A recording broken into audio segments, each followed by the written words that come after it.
Welcome to the History in Focus channel. Be sure to subscribe so you don't miss more videos like this one. There is a big difference between not knowing what something is and clearly seeing something that simply should not be there. The 14 cases you are about to learn are in the second category. They were filmed by security cameras, cell phones, and military sensors. They were delivered to the police, to the FBI, released to the public, and studied by specialists.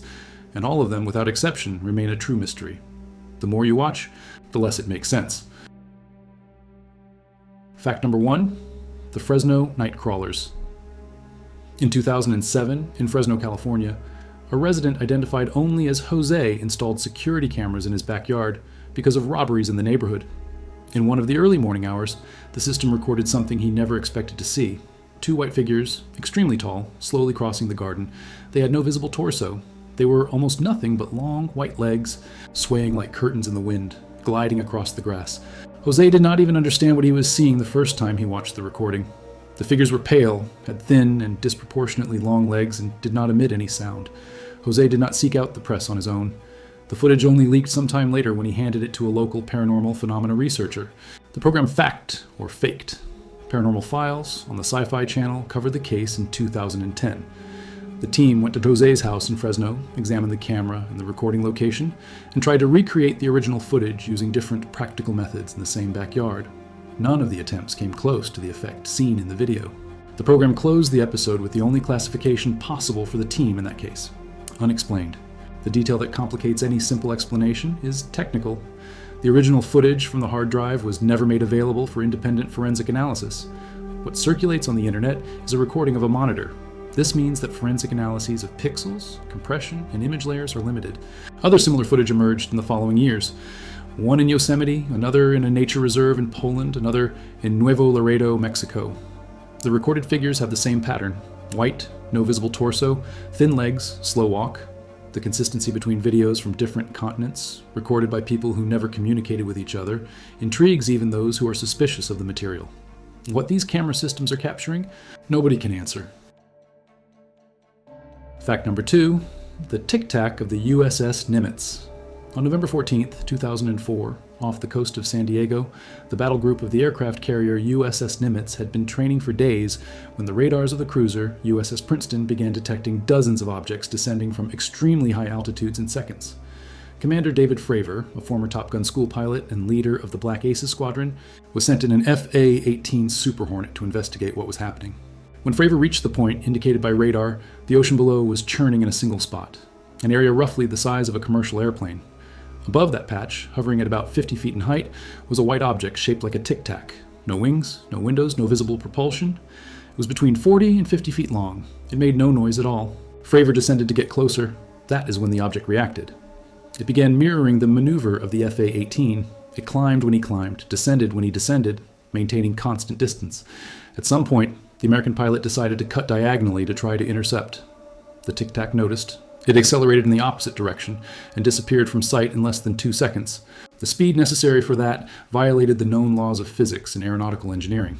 Minutes later, the radar of the USS Princeton picked up the same object again.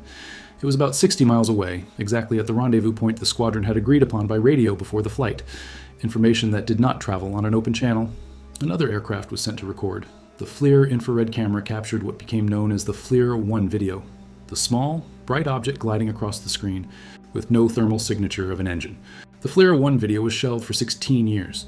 In April of 2020, after a series of leaks to the New York Times, the Pentagon did something unprecedented. It officially confirmed the authenticity of the footage and declassified it along with 2 other videos from United States Navy pilots. One of them, known as Gimbal, had been recorded in January of 2015 by an FA-18 that took off from the USS Theodore Roosevelt, training off the east coast of Florida. In the audio of the Gimbal video, the American pilots can be heard reacting to what they are seeing. It's not our LNS though, is it? It's not. It is LNS, yeah. Well, if there's like... Look at that thing! It's rotating. On July 26, 2023, Commander David Fravor was summoned to testify under oath before the Oversight Committee of the United States House of Representatives in Washington. Seated next to former intelligence officer David Grush, he repeated, 19 years later, exactly the same account from November of 2004. What he saw was not a human aircraft, was not a drone, was not an atmospheric phenomenon, and it had no identifiable source of propulsion. The Pentagon has never been able to identify the origin of the Tic Tac object or the Gimbal object. The ATIP program, later renamed OWSAP, was created within the Department of Defense specifically to investigate unidentified aerial phenomena like those. In 2022, it became ARO, the acronym for All Domain Anomaly Resolution Office. Billions of dollars have already been allocated to the subject. The videos remain authenticated, public, and without an accepted conventional explanation. Fact number 3, the aliens in the Kenmore backyard. On April 30th, 2023, close to midnight, Angel Kenmore, a teenager living in Las Vegas, called 911 in desperation. His voice was shaking. He said there was a being nearly 10 feet tall, thin and greenish, standing in the backyard of his house behind the family's forklift. He said more, that there was a second one, the same size, and that they were looking at him. The police were called for 2 reasons. Minutes before the call, body cameras of Las Vegas police officers had recorded a bright green light crossing the city sky at 11:50 at night. At least 21 people reported the same light to the American Meteor Society spread across eastern California, Arizona, Nevada, and Utah. When the officers arrived at the Kenmore house, one of them said on his colleague's audio, "I am nervous, man. I saw the shooting star, and now these guys say there is an alien." The video recorded by Angel himself shows him and 3 family members walking in a line toward the backyard, stopping suddenly and running back. If we look at the upper right corner above the wooden fence, we can see a shadow or blur appearing. The strangest part is that the officers' body cameras were censored and turned off at the moment they searched the backyard. We cannot know what they saw or found there. Everything we can know was recorded by Angel. The video was verified by a forensic specialist who concluded that the recording had not been edited and that there were at least 2 camouflaged beings in the scene. To this day, nobody knows what was in the Kenmore family's backyard.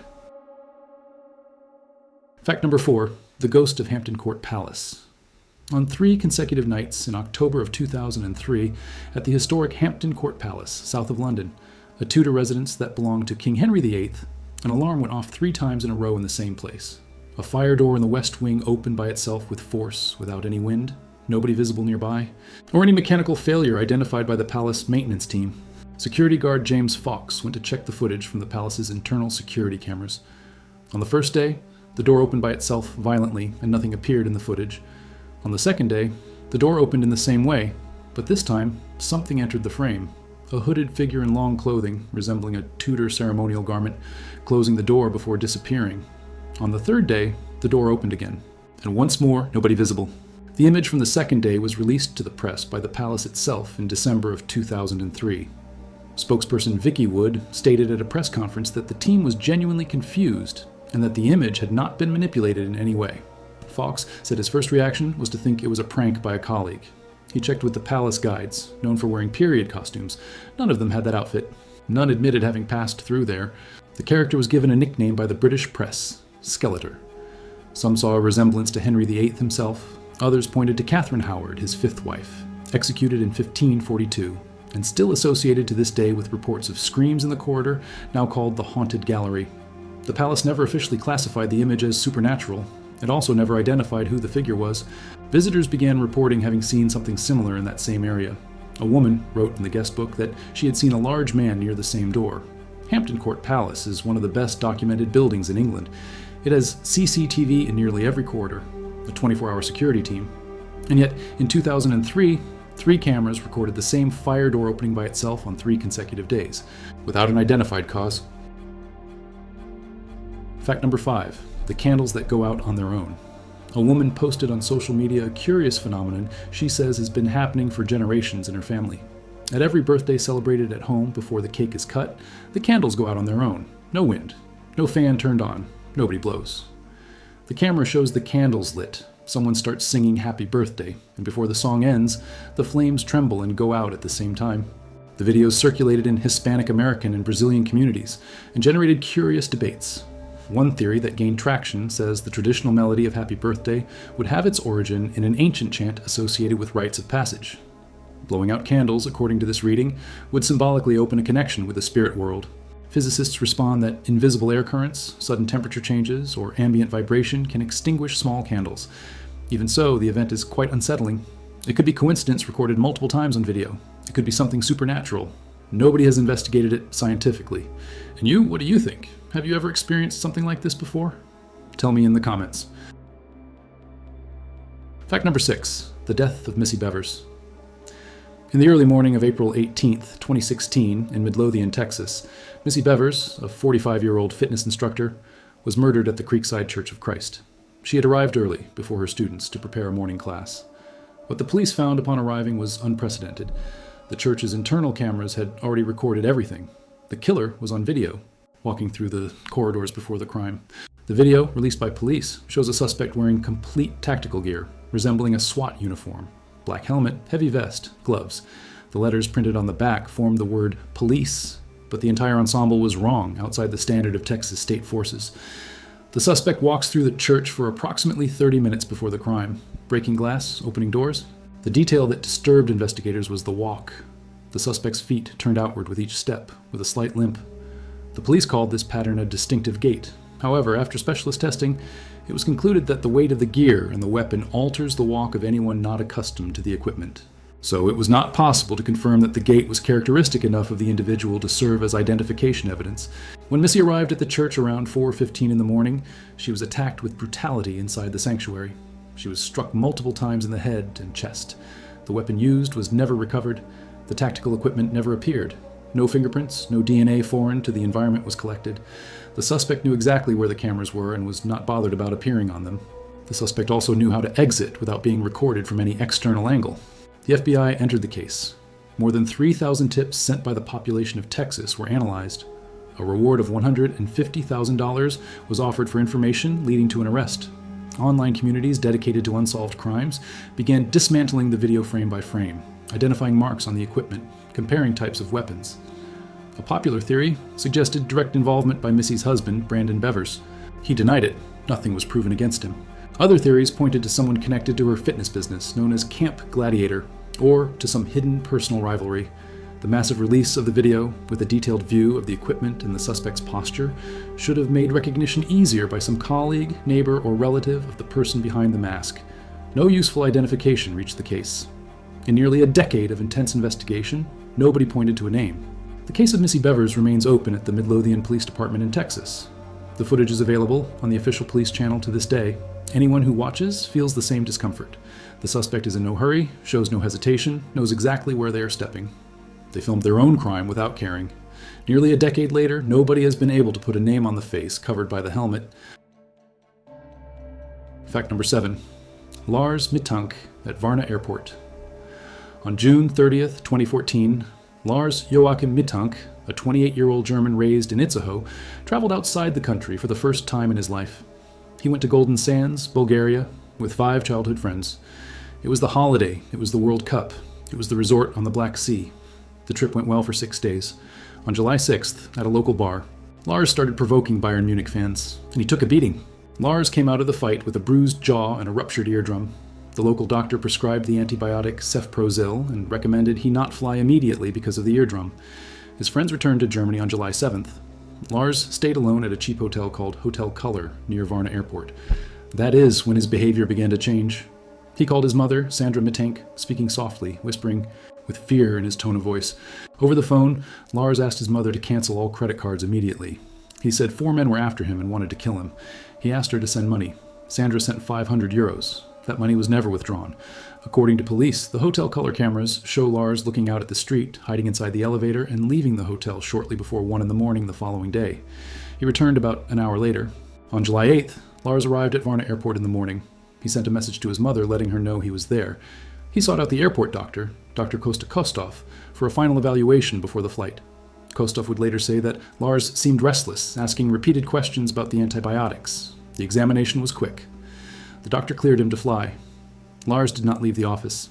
He stood in the corner, as if waiting for something that was still going to happen. That is when a construction worker entered the office. The airport was under renovation. At that exact instant, according to the doctor's account, Lars began to tremble. He stood up and screamed, in German, "I do not want to die here. I have to get out of here." He dropped everything on the floor. Passport, wallet, cell phone, bag. And he ran. The airport cameras recorded every second. Lars crossed the terminal running, crossed the parking lot, and jumped a barbed wire fence. On the other side of the fence was an enormous sunflower field. Lars ran into it wearing a yellow t-shirt and denim shorts. The last frame of the recording shows his silhouette disappearing among the flowers. It was July 8th, 2014, near 1 in the afternoon. Sandra, his mother, hired a German private detective named Andreas Gutig. Sniffer dogs, helicopters, and drones searched a radius of about 6 miles around the airport. There was no trace of Lars whatsoever. More than a decade later, nobody has found Lars Mitank. 16 million people have watched the airport footage. Sightings have been reported from various parts of Europe, Brazil, and Canada. None were confirmed. The Facebook page his mother maintains, Findet Lars Mitank, has more than 56,000 followers, with new tips arriving to this day. What Lars saw in that office, or who he believed was after him, has never been clarified by anyone. Fact number 8. The Maria Sabina statue that moved on its own. In 2023, a Mexican blogger went to a museum to visit and record content about traditional Mexican witchcraft practices. The highlight of the museum was the life-size wax statue of Maria Sabina, a Mazatec healer from the 1950s known worldwide for her rituals with sacred mushrooms in the Sierra Mazateca of Oaxaca. Arturo started recording. He brought the camera closer, walked around, described the statue. Seconds later, in front of the camera, the head of the wax statue turned. Quickly, autonomously, looking, according to Arturo, directly at him. He stepped back and looked for the museum attendant. The employee confirmed on site. The piece was entirely made of wax, without cables, without internal mechanisms, without any electronic or animated component. It had no way to move. The video went viral on Mexican social media and was reproduced by sites from various parts of Latin America. Skeptics point to editing, optical illusion, and lighting altering perception. Those who defend the authenticity recall that the statue represents Maria Sabina, a figure whose symbolic connection with the spirit world was central in the Mazatec tradition. How the head of a solid wax sculpture turned in front of the camera remains without an accepted physical explanation. Fact number 9. The Arizona Lights. On the night of March 13, 1997, in the American state of Arizona, thousands of people, along a stretch of nearly 300 miles between the border with Nevada and the city of Tucson, saw a V-shaped formation of yellowish lights pass across the sky. The object, or objects, crossed the city of Phoenix in absolute silence. Cars stopped in the street. Home cameras began recording, including that of Governor Fife Symington. The Hale-Bopp comet was passing through the solar system that same night, at its closest approach to Earth. The sky was clear. The V-shaped lights were seen by residents of Henderson, Nevada, starting at 7:30 in the evening, and were sighted in sequence by witnesses in Prescott Valley, then in Phoenix, and finally in Tucson. The formation, according to accounts collected by the press, was enormous, slow, and it blocked the stars behind it as it passed. Nobody could hear an engine. Around 10 at night, a second event occurred over Phoenix. A row of bright lights, close together, stationary in the air, appeared over the Sierra Estrella Mountains. It hung suspended for minutes before going out one by one. This portion was the most filmed of the night. The following morning, every American newspaper published images. Governor Symington held a bizarre press conference. He presented an aide dressed as an alien as the one responsible. The joke was not well received. In July of that year, the Maryland Air National Guard confirmed the 104th Squadron of the A-10 Thunderbolt unit was training in Operation Snowbird, based in Tucson, and had launched LUU-2BB illumination flares at the Barium Goldwater firing range, south of Phoenix. The stationary lights at 10 fit this explanation. The V-shaped lights at 8, seen along a stretch of 300 miles, did not fit. The amateur astronomer Mitch Stanley pointed a powerful telescope at the V-shaped formation that same night. He said he saw individual aircraft flying together in formation, not a single object. Other testimonies disagree radically, among them that of the governor himself. In 2007, 10 years later, Symington reversed his public stance and admitted that he himself had seen something enormous, delta-shaped, gliding across the sky, and that he was certain they were not flares. Symington, who was a former Air Force pilot stationed at Luke Air Force Base, stated in an interview that he knew practically every machine that flies, and that what he saw was larger than anything he had ever seen before. He said he had stayed silent during his term as governor to avoid causing panic among the population of Arizona. The FAA radar records from that night were erased 2 weeks later, per routine practice. The concrete information was lost. Another important pilot reported a sighting through the air traffic channel that same night. The actor Kurt Russell, flying his own plane with his son on board, communicated the approach of V-shaped lights to the Phoenix Tower. He confirmed the account in a 2017 interview. The case remains officially partially explained. The 10 o'clock lights are flares. The 8 o'clock lights are, according to the United States Air Force, an A-10V formation. But for the population that saw them, it was something much stranger and different from anything they had ever seen. Fact number 10. The man who erased his own identity. On the morning of June 16, 2009, A father and son who were jogging found a body on the beach at Ross's Point, County Sligo, on the northwest coast of Ireland. They thought it was a mannequin. When they got closer, they saw it was a dead man, elderly, thin, with short gray hair. He wore a purple striped swimsuit with underwear over it and a navy blue t-shirt tucked in. He had been there for hours. The autopsy report, conducted by pathologist Clive Kilgallen, revealed that the man had suffered a heart attack, not a classic saltwater drowning. He had terminal prostate cancer and bone tumors spread throughout. He would not have lived more than a few weeks under any scenario. But what caught the attention of the Garda, the Irish police, was not the cause of death. It was something else. All labels on every piece of clothing had been cut off with scissors. There was no wallet, there was no document, there was no money, there was no personal object that would allow identifying the man or tracing his clothes. The Garda collected security camera recordings from the town of Sligo. The footage reconstructs the man's last 4 days. On June 12th, he got off a bus in the city of Derry to the north. He crossed the border. He took another bus to Sligo, arriving at 6:28 in the evening. He took a taxi to the Sligo City Hotel shortly after arriving. He spoke with a German or Austrian accent, according to the reception. He paid in cash. He registered as Peter Bergman with an address in Vienna, Einstedersen 15 4472. The address does not exist. The street does not exist. The postal code 4472 is not even from the Austrian capital. The name Peter Bergman was never associated in any European, South American, or North American database with a real person with that face. The man had invented everything from scratch. Over the next 3 days, cameras recorded him leaving the hotel 13 times carrying a full purple plastic bag. He always returned with the bag empty, folded in his pocket. He walked patiently, always through blind spots of the street cameras, depositing what he carried in public trash bins. The Garda searched all the dumps of Sligo. They did not recover a single object. On June 13th, he entered the Sligo post office at 10:49 in the morning and bought 8 international stamps at 82 cents each and airmail stickers. Where he sent the letters, or if he sent them, nobody knew. The recipients never appeared. On the 15th, he left the hotel. He asked a taxi driver for the most peaceful and isolated beach in the region for swimming. The driver took him to Ross's Point. Bergman was last seen alive near midnight on the beach. 5 months of investigation, DNA databases, fingerprints, facial recognition, Interpol alerts in several European countries. No match. The man was buried on September 18th, 2009, in an unmarked grave in the Sligo Cemetery, with 6 people present. 4 of them were police officers.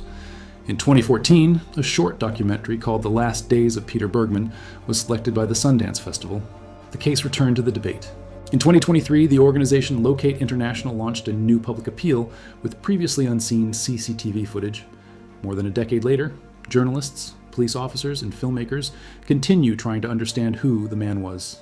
He could have been a spy, an intelligence agent, a terminally ill suicide wanting to disappear discreetly. He could have been an ordinary man with private reasons who achieved the impossible, dying and never being identified. Fact number 11. The Max Headroom invasion. On the night of November 22nd, 1987 in Chicago, someone hijacked the broadcast of 2 American television stations during prime time. The first was WGN-TV during the 9 o'clock news. For about 25 seconds, the signal left the studio and the screen showed a masked figure wearing a plastic mask of the character Max Headroom, swaying in front of a buzzing metallic background. The anchor Marianne Childers, Live on Air, reappeared and joked that there was some kind of technical problem in the studio. The WGN engineers panicked behind the scenes. The masked figure had entered through the microwave link connecting the station's transmission tower to the top of the John Hancock Center building. The signal was cut in seconds. The station's technicians did not yet know that hijacking was just the warm-up. About 2 hours later, at 11:15 at night, the public station WTTW-PBS was airing an episode of the British series Doctor Who. In the middle of the broadcast, the signal was hijacked again, this time for longer, 90 seconds. And with audio, the same Max Headroom masked figure appeared, swaying nonstop in front of the same oscillating metallic background, speaking in a distorted voice, making obscene gestures, displaying the backside covered by a glove, and laughing nonstop. The content of the second hijack was bizarre and fragmented. The figure insulted a WGN sports commentator, Chuck Swirsky, calling him a nerd, sang portions of the new Coke soda jingle, cited brands, yelled that they had just made a catchwave. At the end, the figure allowed itself to be spanked by another figure wearing a French-made outfit. 30 more seconds of antics, and the broadcast returned to Doctor Who. Nobody knew what that had been. The WTTW operated its broadcast from a tower situated atop the Sears Tower, at the time the tallest skyscraper in the United States. To hijack its broadcast, the intruder would need professional equipment, advanced technical knowledge, and a signal stronger than the station's own official one. The FCC, the American Federal Communications Agency, opened an immediate investigation. The FBI participated. The penalty was up to $100,000 in prison. WTTW engineers went so far as to turn the transmitter off and back on during the invasion to try to interrupt the pirate signal. It did not work. The equipment used by the intruder was too powerful to be a hobbyist's homemade setup. It was also too specific to be a common military device. Decades later, in interviews, station technicians said the intruder probably worked or had worked at a TV station with access to professional uplink equipment. Nearly 40 years later, nobody has been officially identified. No confession has held up. In 2010, an anonymous post appeared on Reddit pointing to two brothers as possible perpetrators. The information was not confirmed by authorities nor disproven with conclusive evidence. The original tapes from both broadcasts on the night of November 22, 1987, are preserved. The Max Headroom hijack remains the most famous signal intrusion case in history. Fact number 12. The permanent lights of Hessdalen. In the rural valley of Hessdalen in central Norway, near the Swedish border, residents began reporting strange lights in the sky in December of 1981. They were not one-night lights. They were constant, frequent, in some periods seen up to 20 times per week. They appeared above the hills, hung suspended for minutes, changed color, vanished. Within 3 years, the valley became a point of international research. In 1983, a group of Norwegian researchers launched the project Hessdalen. They brought cameras, magnetometers, and spectrographs to the valley. In a 5-week campaign that winter, they recorded 188 luminous occurrences, of which 53 were filmed. None fit a known phenomenon: meteor, lightning, satellite, airplane. They showed erratic behavior, instantaneous color change, and speeds incompatible with any vehicle built by human beings. In 1998, the Hessdalen Automatic Measurement Station was installed in the valley, nicknamed the Blue Box by researchers. It is an autonomous system of CCD cameras, magnetometers, and spectrography instruments that operates 24 hours a day. It continued recording lights over the years. The Blue Box archives are among the densest in UAP research in the world. The hypotheses proposed by science remain open to this day.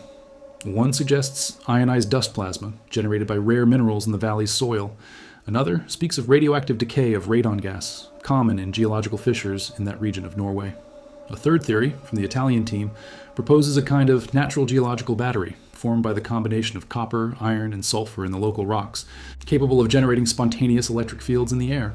None of these hypotheses, to this day, has managed to reproduce the lights in a laboratory. The number of appearances has dropped since the 80s. But the phenomenon has never completely ceased. Research teams from several European universities visit the valley annually. There are videos, there are photographs, there are instrument readings coinciding with each appearance. There are also amateur videos filmed by residents coming into the house, stopping the car on the road, freezing in shock. Several Norwegian researchers have already admitted that they still do not understand what is happening in that sky. Fact number 13. The beach that filmed UFOs for 3 years. In Kumburgaz, a coastal district of Turkey near Istanbul, a night watchman named Yalçın Yalman began recording strange flying objects over the Sea of Marmara in 2007. He worked at a beach resort complex. He had a camera with a 200 times zoom lens. On 26 different days, over 3 years, he recorded objects stationary in the air with an apparently metallic structure and defined contours. The footage was not luminous points in the sky, as in most sightings. They were solid bodies with defined shapes, captured in close-up during afternoon and dawn. In some images, it is possible to see external details, what appears to be a cockpit, antenna rods, oval profiles. In isolated frames, what are interpreted as small, dark, head-shaped figures appear inside what looks like cabins, although technical analyses are not consensual about this. TÜBİTAK, the Scientific and Technological Research Council of Turkey, examined the material recorded in Kumburgaz. In an official report released in 2008, it declared that the objects were not CGI, were not miniature models, and were not known conventional aircraft. It concluded that the footage showed a three-dimensional physical structure of indeterminate origin. It was one of the rarest governmental positions on UFOs that classified images as real and unknown. Skeptics like Mick West, known for debunking UAP cases on the Metabunk channel, proposed alternative explanations. Reflections of boats on the horizon, distortion caused by high zoom over a warm aquatic surface, the famous phenomenon called Pepper's Ghost, in which reflections on glass generate convincing optical illusions. The technical responses carry weight, but they do not cover all 26 different days of footage over 3 years, with consistent objects in the same coastal region. The Kumburgaz case remains disputed. On one side, the Turkish state endorsing the authenticity of the videos through its Scientific Research Council. On the other, digital imaging specialists with reasonable hypotheses for part of the recorded material. The images are online, in high resolution, in files that have circulated the world since 2010. What Yeltsin-Yalman recorded on the beach of Kumburgaz may be the most video-documented UFO case of the century. Fact number 14, the figure in the Japan tsunami. On March 11, 2011, at 2:46 in the afternoon local time, an earthquake of magnitude 9.0 struck the coast of the Tohoku region in northeastern Japan. The wave generated reached land 15 minutes later. It reached a height of up to about 128 feet at some points along the coast. It swallowed entire cities. TV cameras and amateurs filmed the event live. A video that went viral shows a white figure emerging from the water. For a fraction of a second, it is visible and then disappears. The most accepted explanation is simple. Gas that escaped from a pipe or tank damaged by the passage of the torrent and dispersed in the cold air of the day.